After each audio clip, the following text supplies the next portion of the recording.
Goofy.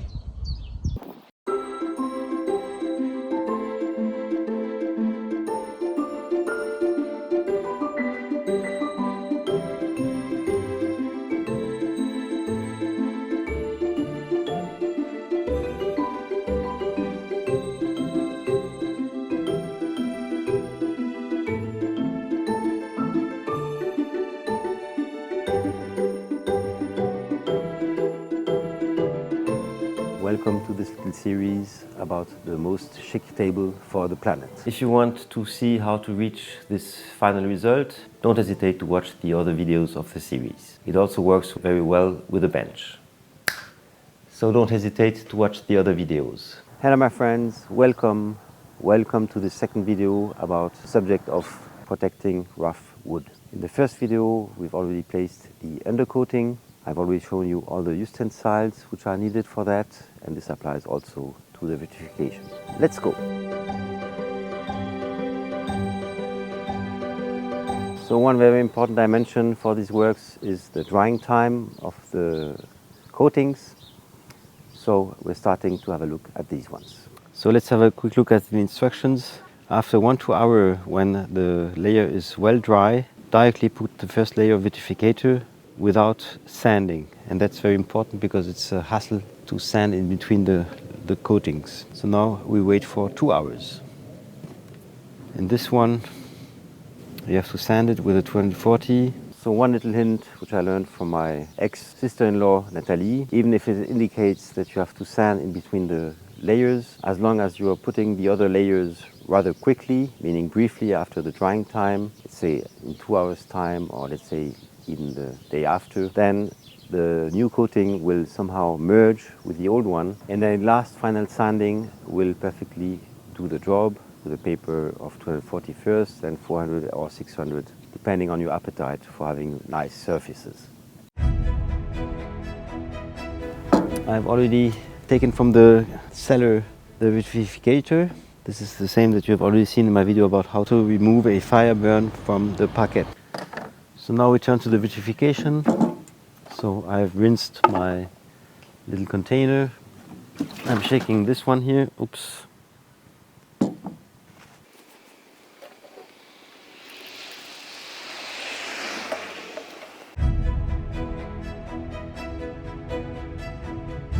Putting again the gloves. And here I'm taking the spalter. And as I haven't rinsed the spalter, I will now start with the feet because it's less visible. So the vitrificator is slightly more liquid than the undercoating. So here I'm putting the vitrification without sanding, and it's still time to do it, because if you're waiting too long, then the adherence between the vitrification and the layer will not be good. So here I will make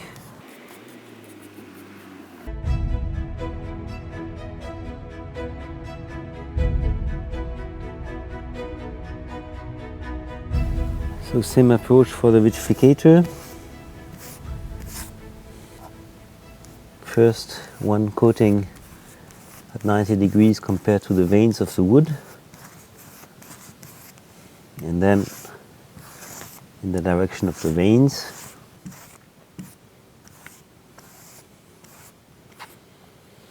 And of course we'll be noticing that it's absorbing by far less than the undercoating, which is precisely the purpose of the undercoating, is to really feed the wood.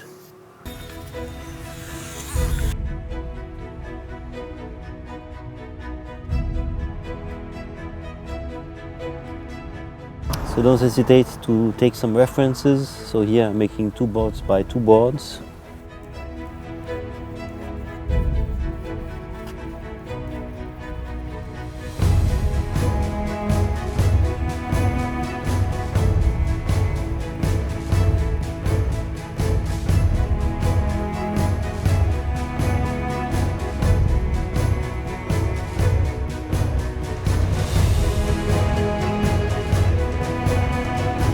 reserving again my spalter for the next layer tomorrow. This one I put upside down. This one is almost empty. And this I keep for tomorrow. So here you see the result after the first layer of vitrification. And now we leave it drying for the night. And tomorrow we are putting another layer.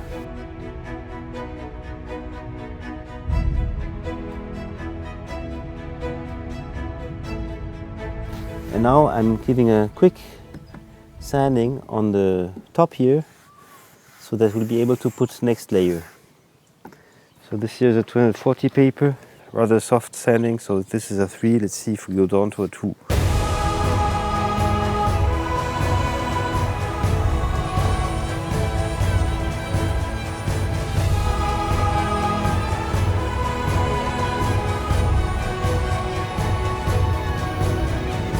I'm taking a new paper now because there was something not very nice appearing here.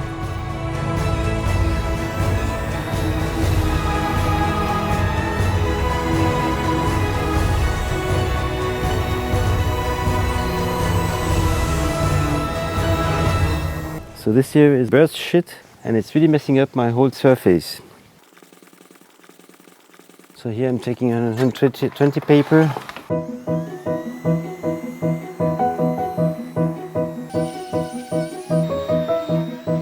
Then a bit of 120, having an equal finish.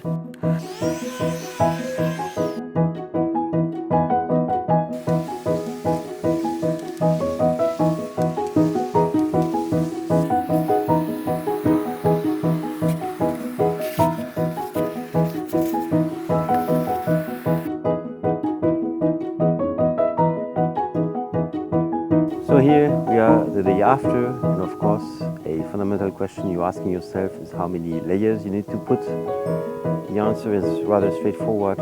In case you want to store a table in interiors, 2 layers. The question is by far different if it's foreseen for outside. So here you can also see rather quickly at the first rains how the protection is reacting. But let's say for being on the safe side, I recommend 5 layers. But for the moment, let's place the second layer.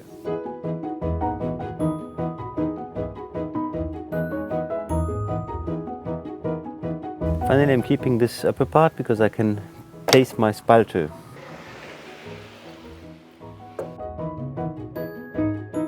So as you can see, it has rained, but with the vitrification, it's absolutely perfect. So after a couple of days, we can see here that there's like a reaction. So either there are not enough coatings or the vitrification has not been well placed. You see here in the back as well, it has absorbed water. And the table is okay. A couple of points to check. But in the overall, it has succeeded. Un pâte à pouffi. That's it, my friends. This is the end of the series about the table made out of a pallet. And this is the most chic table for the planet. Why? Because by doing this, you're saving 20 kilos of raw material. And this is not only the trees which have not been cut, it's also the energy related to the extraction, to the cut, and to the transport up to your place. And in addition, honestly, it's really a nice table. Talking about this, don't hesitate to watch my video about the climate solution related to recovery of raw materials. So now it's time to make a little recap of the full cycle and also to make a quick debrief about the table itself, what we'll be doing inside. So I hope to see you in the recap video on Happy Hour TV 1.